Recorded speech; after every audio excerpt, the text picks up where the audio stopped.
Talk. 888-589-8840 is the number to call if you would like to join the program. 888-589-8840. Talk about any of the stuff that we've talked about on the program today. Rob, let's grab clip number 5. This is Pat Caddell. He is actually a Democratic strategist, and he was on Fox News yesterday, and he said something very profound and I think accurate. You know, we've been complaining about the war that the IRS is waging on Tea Party groups, and we know without any question that that's been going on. That story came to light about 8-9 months ago. Nothing has been done.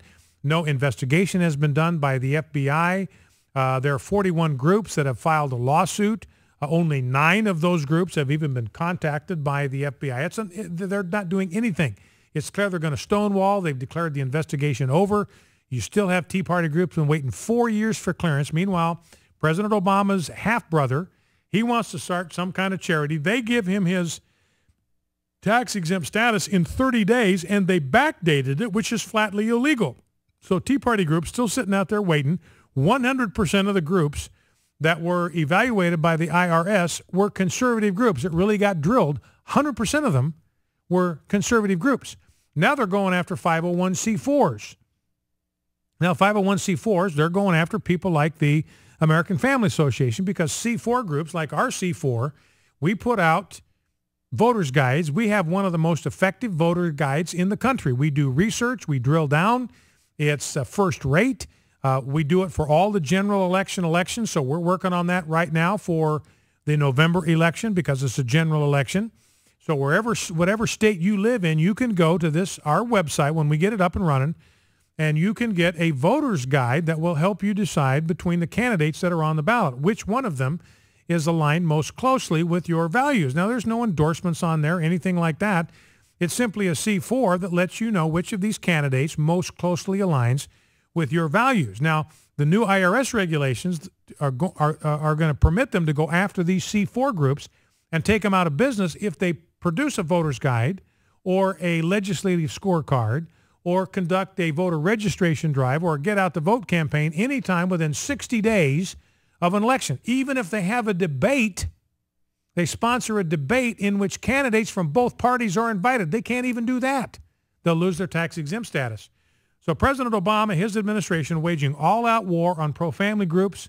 The Federal Communications Commissions, the FCC, they've got a new enterprise that they've launched. I don't have time to give you the details, but they are going to actually send investigative teams into newsrooms, TV studios, and radio studios to investigate and research how these media outlets decide what stories to cover.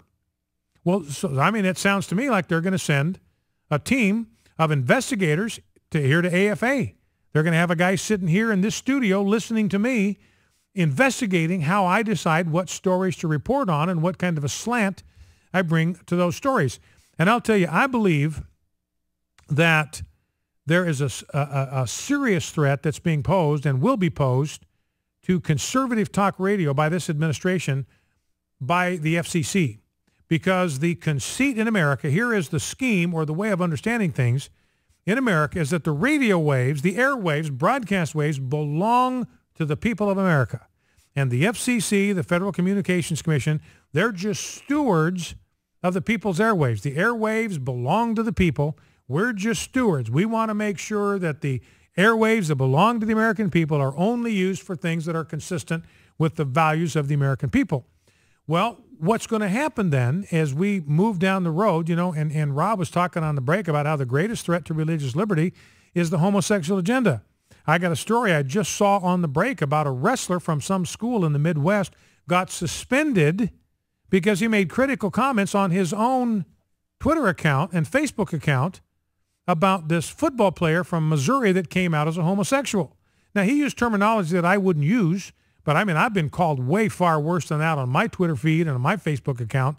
You should see the trolls that come out to try to go after me and the cruel, vindictive, hateful, vulgar things, obscene things that they say. Happens every day. So this guy uses language that I would not use, that I've never used in my life, but he uses language that's very common. and he got suspended from the team for just what he posted. I mean, you talk about an absence of freedom of speech and thought and all that. It's the gay agenda coming down. But I can easily see where the FCC will look at conservative talk radio and particularly those media outlets that are critical of the normalization of homosexual behavior. And they say, look, we do not think this is behavior that ought to be normalized. We don't think it ought to be legalized. We don't think it ought to be given special protections in law. It's immoral. It's unhealthy. It's unnatural. It has severe health risks. There's great risk to public health in normalizing this behavior. No rational society ought to do it. That's our position. That's the position I take every day on this program. But that now, according to the left, is hate speech. That's hate. It's not. It's just a difference of opinion. And disagreement is not hatred. And the truth is not hate speech. Well, I've just laid out to you, that's the truth. It's not hate speech. But if it gets classified as hate speech, listen to this. Now, if it gets classified as hate speech, if what you say gets classified as a hate crime, if they tag it as homophobia, if they tag it as hatred, tag it as bigotry, then what the FCC will say is, look, the airwaves belong to the American people. We cannot allow the airwaves that belong to the American people to be used for homophobia, to be used for hatred, to be used for bigotry. So they will come and just yank the license of any radio station that dares to criticize the normalization of homosexual behavior on the grounds that it's a hate crime or it's hate speech. Now, the curious thing is, why have not the Republican Party come out harder against this repression by the IRS and by the Obama administration? Why haven't they been vocal about what the IRS is trying to do to part of the conservative wing, part of the Republican Party? Pat Caddell has an answer here, and I think he is right, and this will knock your socks off. Listen to this. When you have 71% who want an investigation, 64% who believe that it is a sign of corruption, including nearly a majority of Democrats. The reason is the establishment Republicans want the IRS to go after the Tea Parties. Got it? They want to go after the Tea Parties because the Tea Parties are a outside threat to their power hole. And I'm telling you, the lobbying consulting class of the Republican Party and Republican leadership who have been attacking the Tea Parties and alienating them, they want the IRS to do this. So they want the IRS to come in and shut down the Tea Party. The ruling class Republicans, the Karl Rove types, the Chris Christie types, they're not going to complain about what the IRS is doing because the IRS has the same enemies that they do.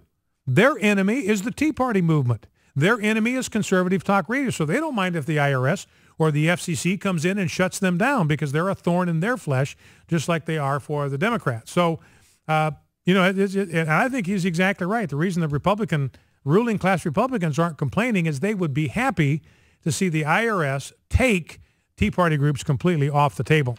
All right, let's go to Deborah in Springdale, Arkansas.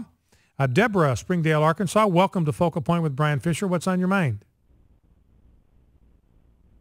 Deborah, can you hear me? Okay, I'm not picking up Deborah. Okay, I guess we lost Deborah. Sorry about that, Deborah. Give us a call back. We'll see if we can get you on. Let's go to Janet, Northwest Texas. Janet, welcome. What's on your mind? Yes, Brian, I really appreciate your show. Thank you. And also, you've got a really wonderful wife. She has prayed for me and my family, and she's wonderful. She's a good girl. Great. And I really appreciate that. Fantastic. I wanted to share also with you, Barack Obama, the prayer breakfast, I should say, that he spoke at, I heard some of those clips. And it seems to me that when he's talking, the things he said in that prayer breakfast, it seems as though that he should be for just abolishing Obamacare, and then he should be for abolishing abortion. Because it seemed to me like he was more soft and acknowledging life instead of being so hard against it. And then it seems as though that he was actually acknowledging freedom of religion. And so, I'm just saying, in Obamacare, it is against the inalienable rights of life, liberty, and the pursuit of happiness. Mm-hmm. It is another form of government. Yeah. And so, we just need to make sure that we, all over this nation, read our founding documents. When we hear these things and when we know what our foundation is and what our rights are, we need to be calling our elected officials and saying, let's go. Let's take a stand now. and let's not be silent any longer. Edmund Burke said, all that's necessary is for evil to prevail is for good men to do nothing. And good men and good women too long have been saying and doing nothing. And it's time we all across this nation, in boldness and in love that only the Lord can give us, we need to take these stands and exercise our freedom of religion and exercise our freedom of speech in boldness and in love. All right, and Janet. let the Lord lead us. And I thank you, Brian. All right, Janet. Thank you for the call. Great call and terrific words. And, you know, it's exactly right. And this is what Bobby Jindal talked about in his comments, that President Obama talked about freedom of religion and how important it is. You've got to protect it. You'd think he actually believed it. But he does not. And what he's done against Hobby Lobby is plain, because Hobby Lobby is motivated by their religious convictions, that they're not going to pay for abortion-causing drugs for their employees. They're just not going to do it. It would violate everything that's holy and sacred to them to do it. So if President Obama actually believed his own swill, then he would say, I'm going to protect the right of Hobby Lobby not to violate their conscience with everything, all the power I've got. Instead, he's trying to oppress them and take their right to free exercise religion away. All right, let's go to Harold. Let's go to Harold, Marion, Ohio. Harold, Marion, Ohio, welcome. What's on your mind? Got about 60 seconds. Hey, Guy, I just want to say thank you so much for what you do. You're welcome. I'm wondering when this country is going to stand up and take a stand against what's going on. It's unbelievable. People have no idea. It's like they're in a stupor out there. I'm doing constitutional presentations in the local high schools with a minister friend of mine, and you'd be amazed at the response we're getting from the kids when we tell them what the Constitution actually says, when we break down the amendments, when we break down the freedom of religion and so forth, and tell them that we are a Christian nation founded on Christian principles by Christian people.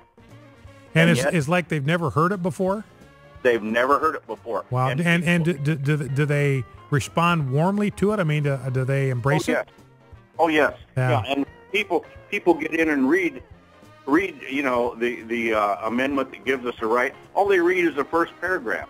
They don't read the rest of it, and they don't understand what it says. Yeah. And people have no idea what's being taken away from us. I mean, all right, Harold, listen, I'm out of time. I got to let you go. Great call. I really appreciate what you're doing there in Ohio, because that's the great need, is for the next generation to be educated about what our Declaration of Independence, about what our Constitution actually teaches. God bless you, Harold. Thanks for the call. Focal Point, AFR Talk.